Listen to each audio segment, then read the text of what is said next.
So at this year's ASH meeting, 2023, we presented our first data of our maintenance therapy protocol among patients with newly diagnosed AML who had achieved a complete remission. The protocol was a multi-arm study which assigned appropriate maintenance therapy based on their baseline mutational profile of the patient.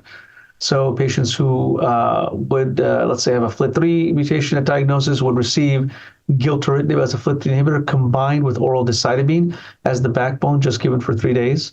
Patients with IDH1 mutations would get oral DAC for 3 days plus Ivosidenib, and patients with IDH2 mutations would get oral DAC plus Enasidenib. Among those patients who did not have any mutations, the treating physician had an option to give either oral Decitabine for 3 days or oral Decitabine plus Venetoclax.